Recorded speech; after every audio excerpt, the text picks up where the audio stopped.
Wow, just look at that beauty. A lot of you guys have been asking me why I haven't been driving the LLY anymore. And honestly, the truth is it's not really drivable at the moment. I'm gonna show you guys why. I don't know if you can see. Yeah, you can kind of see now. Right there, everything is soaking wet. And there was a puddle of fluids probably about 2-3 weeks ago, leaking a little bit. Basically what that is my rear axle seal is leaking. It has been leaking for a little bit. It's not a very hard task to do, but for those of you guys that follow this channel, you guys know that we've been going on like Daytona crunch, and after coming back from Daytona, I just had tons of content that I needed to film.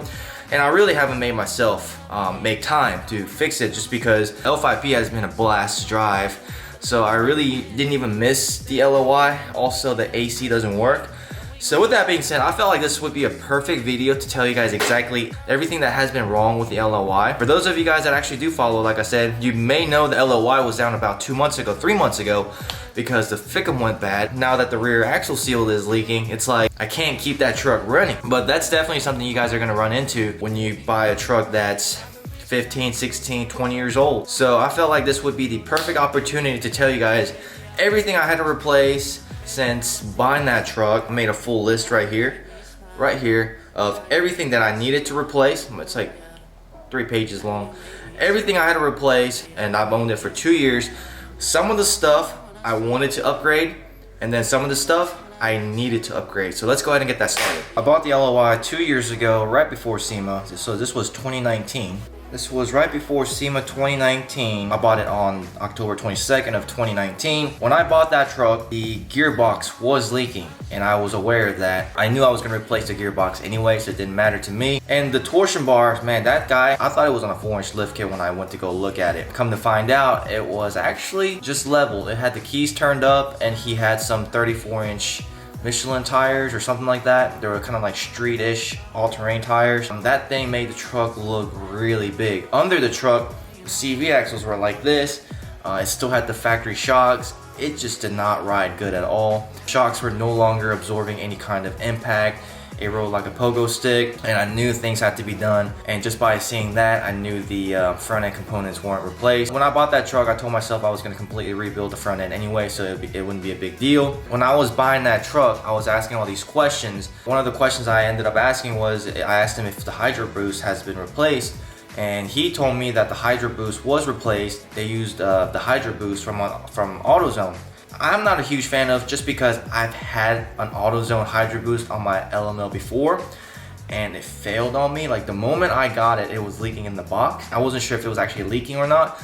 So I installed that unit. A couple times I lost pressure and I couldn't really brake. One time it was up in the mountains on a snowboarding trip, and it was pretty scary. As soon as I got back home, I ordered the AC Delco Hydroboost and swapped it out and put the OEM back on, and haven't had any issues. And that was the day I told myself I would never buy anything from AutoZone in terms of Hydroboost. And AutoZone ones are usually like reman, and I would never buy anything reman on a vehicle anymore. When I found out that the Hydroboost on that truck was an AutoZone model, swapping out the Hydroboost was on the list for that truck. So there were a couple of things I was gonna replace when I bought that truck. So it was no big deal, and some of the stuff that it just happened just because of the age of the vehicle. I'm gonna split it into 2 sections. Like I said, things I wanted to upgrade for my liking, and then things I had to replace just because of the age of the vehicle. So let's go ahead and start with the things I needed to replace. Like I said, the CV axles on that truck, it was just terrible, and I thought about going with a leveled look and maybe doing like 24x14 and some like thin tires, but I'm just not a huge fan of that look at all. I told myself the smallest tire I want to do is 33/1450, and I wanted to do it right. So 4.5-inch BDS kit was perfect because it wasn't too big, and we actually set it as low as possible, so that way it's actually barely taller than a level truck, and that's exactly what I wanted. My angles are flat. It rides perfect with the Bilstein reservoirs. It was exactly what I wanted in that daily ride. But upon installing that lift kit, I noticed that the upper control arms, the ball joints were just completely shot. I was gonna wait and do the Kryptonite ball joints or Kryptonite upper control arms on that truck. It was so bad, the shop that did my lift kit actually had a set of upper control arms in stock for my truck. So I was like, you know what, while we're here, let's just go ahead and do it. I don't want to pay for an alignment twice. The Cognito stuff is pretty good. Not a huge fan of their ball joints though, because it does wear out pretty quick. I have a feeling my ball joints on that is probably about time for a change, so I'm gonna upgrade to Kryptonite ones pretty soon. Like I said, the reason why I'm not a huge fan of Cognito is my 2020 had Cognito upper control arms, and it had probably about 10,000 miles, and the driver's side, the ball joint was completely shot already in 10,000 miles. Roughly, I would say probably like maybe 10 to 15,000 miles on these Cognito arms. Check out the ball joints. They're like pretty much gone already. So that's why I recommend, if you're gonna do upper control arms, go with Kryptonite. I think Kryptonite's ball joints are way better. Granted, it is a lifted truck and all, but it's not like the keys were maxed out. It's not like it was at an awkward angle. It was actually at a very optimal angle, and the ball joints still wore out after 10,000 miles. So for me, I just feel like it should last a little bit longer, especially since the price is up there. On the bright side, Cognito and Kryptonite ball joints are super easy to swap out, so if they do wear out, it shouldn't take more than 30 minutes to an hour to swap out the ball joints. So the upper control arms, I definitely needed to replace because it was worn out. The truck had 213,000 miles on it when I bought it. When I did the lift, it was like 220,000 miles, something like that. So another thing that I needed to replace was the gearbox. It was leaking, and for those of you guys that had classic body trucks, the gearbox wear out after a while. Pitman and idle arm, they just go out on these trucks so quick. Even the day I bought the truck, the steering was super sloppy. First LLY, the steering was sloppy on that one too, and I still remember the day I bought that truck and I was driving home, and I had the biggest buyer's remorse because the steering was super sloppy. And I was like, what have I done? Like, I just bought this freaking, it sounded like a tractor to me because it was my first Duramax. And I was like, I just bought this tractor that has sloppy steering. And I think I paid like $18,500 for it. And that was a lot of money because I was still in college working part-time. And I was like, man, I just wasted $18,000. So I remember that feeling, that sloppy steering. And when I bought this truck, the steering was pretty sloppy as well. On the first truck, what I did was I did Redhead Gearbox and I did Moog idle arm Pitman arm, and that right there made a huge difference. I had 24x14 on 37s and 9-inch McGaughy's lift. It just tightened up that steering just perfectly. As I was driving home with the red LLY with the sloppy steering, I was like, I know exactly what I need to do to get this fixed. But this time, I'm gonna go with Kryptonite idle arm Pitman arm. With that being said, probably waited about a year and a half. When I finally got sick and tired of the sloppy steering, I went ahead and got the Redhead Gearbox. A lot of you guys have always asked me why I went with Redhead Gearbox. And like I said, I had good luck with my original LLY and the gearbox on it. And so for me, it was just natural that I stick with the same company that I had good luck with.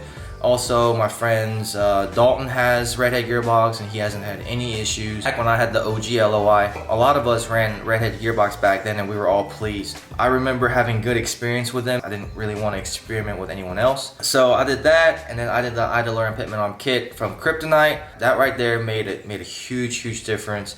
My factory idler and Pitman arm were just worn out. Dude, there's no comparison. It's a big difference. Damn, it's you versus the guy she says not to worry about. Another thing I had to replace was a transmission cooler line. One day, I just noticed like this big old puddle under the truck, and I couldn't tell if it was coolant or transmission fluid at first.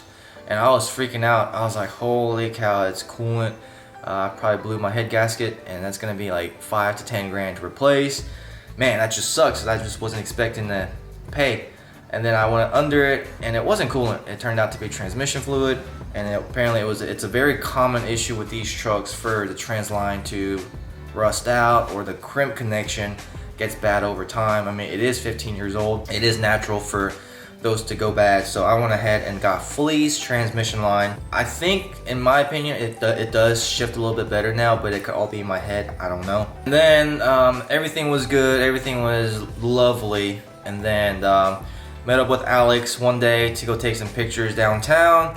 Next thing I know, my truck just randomly shuts down like in the middle of the road. The truck just, I could tell like the truck started like sputtering, and I pulled into the turning lane because I felt like something was wrong, and I was trying to turn into the parking lot that was closest by, and then the truck just died. LLY down, y'all. She broke down. How big? I know. 1500 came to save a 2500. I don't know what just happened. I think it's the FICM.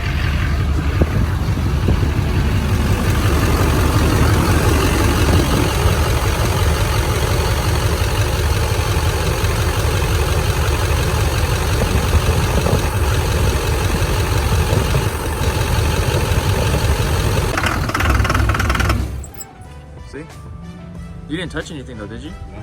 I did a lot of research, and from what I could see, it was the engine harness. Somewhere on the engine harness, it had probably rubbed through. That's what everybody was saying. People were saying it could be right by the AC compressor where the wires could rub through, or it could be right by where the glow plug module is that it could have rubbed through. And I looked for days. I kid you not. I sat on my engine bay. I looked for days to see where it would rub through.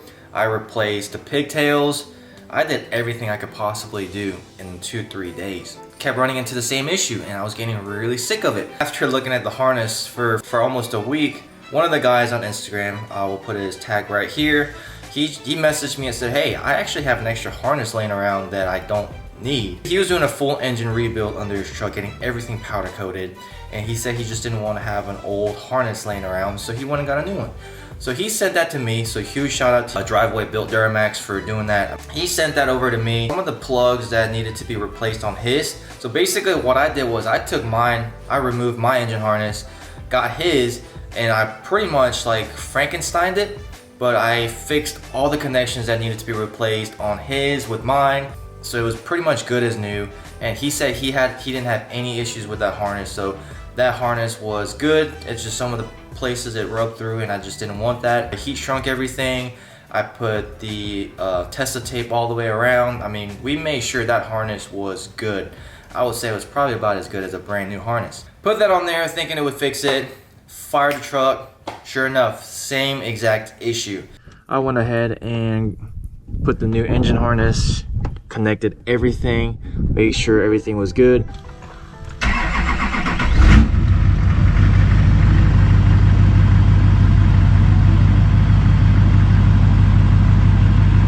So the check engine light is still there. Oh, wait. Did we fix it? Did we fix it? But the check engine light is still there. Let's go ahead and see. No way. No freaking way. Oh, spoke too soon, y'all. At this point, I knew it wasn't the harness. So I started looking at the FICM. So many people were like, it's not the FICM, it's really rare for the FICM to go out. Pretty common in the 6.0 Power Strokes, but the Duramax FICMs don't go out. Blah, blah, blah, it's really rare. And I'm just so lucky that I happen to have the FICM that would go out. A local guy here reached out to me and said, hey look, I used to do a lot of Duramax builds. I probably have a couple of FICMs laying around. I'll bring it to you and see if it works. So he brought me a FICM that is good. Connected it. Sure enough, truck fires did not shut down. It did not make that injector knock or anything. It ran smooth as it could. So we took it for a spin, came right back. Everything was good, so we realized it was the FICM. That right there was a huge headache. So the cost of the FICM is like 600. It's almost like $1,000 for a FICM, and to get a rebuild, it's like $200 to $300. The harness would have been like $600 if I were to get a brand new harness. After that headache of my truck not running for a couple months with the FICM, now the rear axle seal is leaking, which is not a huge deal. It's fairly simple to do. Now that that's leaking, I really don't want to drive it because it was leaking a lot. And like I said, the AC doesn't work. AC not working on these trucks, it's a pretty common issue. Like everything bad that's happening to my truck is just a common issue that's gonna happen on all of these older trucks. The AC doesn't work on so it'll work fine, right? And then if I'm driving, it'll start blowing hot air on the driver's side, but it'll still blow cold air on the passenger side. And that is the blend door actuator. It did that on my 05 1500. It actually did that on my last LLY as well. And now it's doing it on this LLY. And it's pretty common. What I used to do was I would just turn the truck off and then turn it back on, and it would kind of reset it. It would start blowing cold air. This truck has gotten so bad that it doesn't even reset. So it's pretty much blowing hot air all the time. Then the Freon needs to be charged. Its average temperature is about 95 degrees to 100 degrees all summer long. L5P has cooled seats, ceramic tent all the way around, and it just really spoiled me, and I really haven't been wanting to drive the LLY just because it gets so hot. I'm gonna get that AC fixed. I already ordered the blend door actuator. It should be here sometime this week. That's a simple fix. Those are some of the very common issues that you will probably run into with these older trucks. Luckily, nothing was ever super major for me. The biggest issue I ran into was the FICM going out, but other than that, all the mechanical parts for a 15-year-old truck, it is what it is. That's the beauty of having these older trucks. Now let's go ahead and swap over to things I wanted to upgrade. One of the things that I wanted to upgrade was the Hydroboost. Nothing was actually wrong with the Hydroboost, the AutoZone Hydroboost, but so I went ahead and did the LML Hydroboost, which increases the brake pressure. So I did that, and to be honest with you guys, I didn't really notice that much of a difference. And then another thing I wanted to do was I wanted to do an air dog lift pump, just because this truck came tuned and deleted already. I wanted to be able to drive on tune 5 and kind of have fun with it. My last LLY, I never got to putting a lift pump on it. It was kind of a budget build. I was still in college, still working part-time. I had like a lot of side jobs at that point, because I wanted to build my truck while I was in college. But I never made it to doing a lift pump. All I did on that truck was just tune, straight pipe, and I did a blocker plate. That was all I did. And that was really all I could afford at the time. So when I bought this truck, I said, let me do it right. I'm gonna put a lift pump on it. So I went with Air Dog. I didn't know whose tunes I had on that truck. I had a feeling it was maybe PPI, just because the dial said PPI, but I knew it wasn't because I had PPI tunes on my OG LLY. And the PPI tunes on that truck, again, it was insane, even on 37s.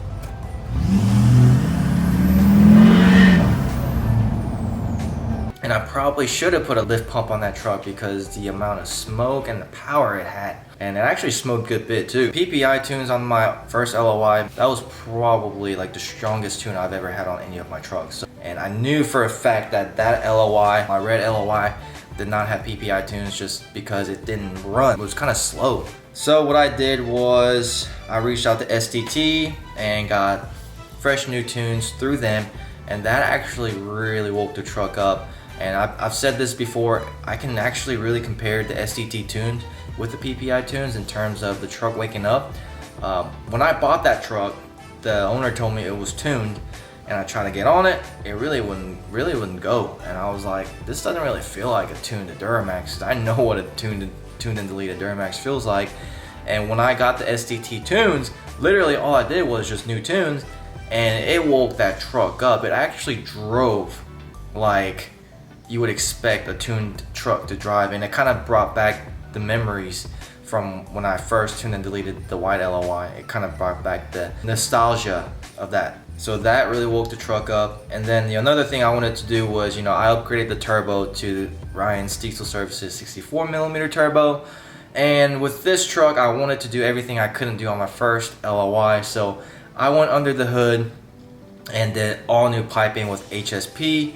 I did candy red to kind of match the truck, and the clamps are gold, so it kind of has that contrast, kind of looks like Iron Man. That's what I did just because I wanted to change the look under the hood, but at the same time I wanted to get the most out of that turbo that I have and increase the airflow and overall just make it a better driving truck.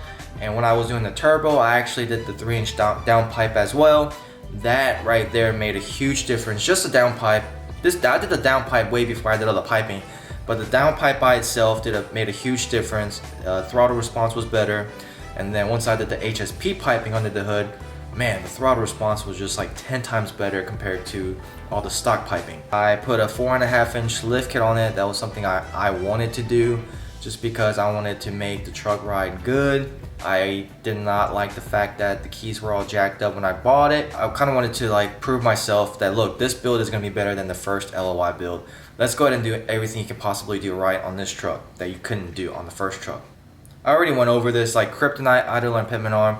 That was what I put that as what I needed to do, but honestly you could go with like Moog. Like I said, I wanted to do this right, and in my opinion, If you are going to be upgrading your front end components, Kryptonite is the way to go. They got lifetime warranty on their parts. You can run it, you can jump it, and if the part breaks, they'll replace it. Their warranty is super awesome, and their customer service is probably one of the best I've ever dealt with. Another thing I need to do is the lower control arms. The bushings are kind of worn out. I mean, like I said, it is an older truck. I am going to be replacing just the whole lower control arm, because it would be way easier to replace the lower control arms than having to replace the bushings and having to replace the ball joints.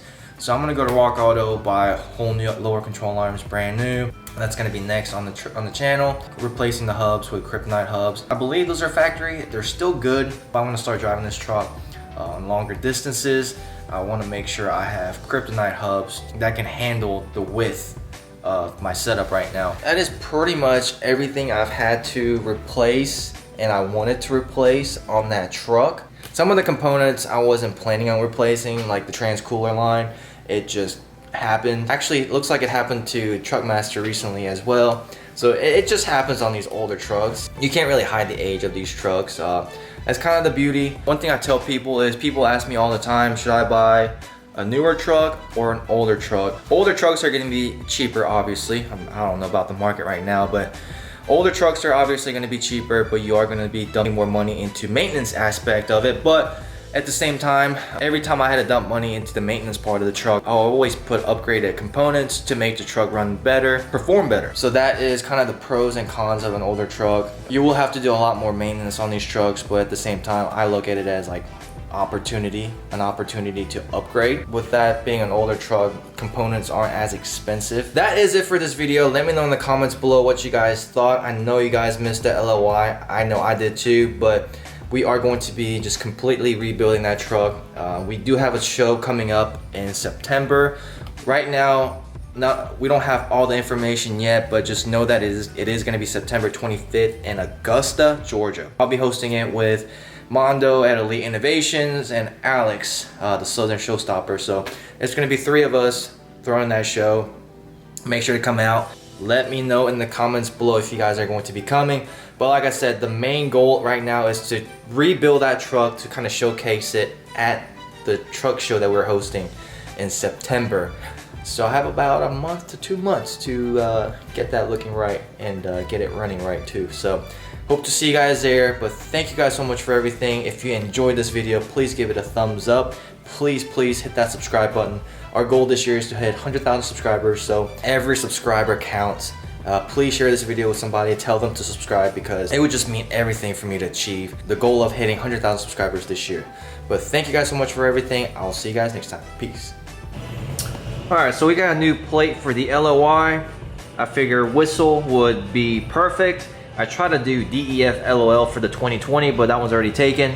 And honestly, I'm surprised whistle wasn't taken. So I figured this would be perfect for the LLY, since it does whistle like crazy. Kind of a good thing that the rear axle seal is leaking, because I kind of wanted to try this gear oil. So we're gonna put this, see how it handles. I mean, honestly, the fluid, I haven't changed the rear diff or the front diff fluids at all.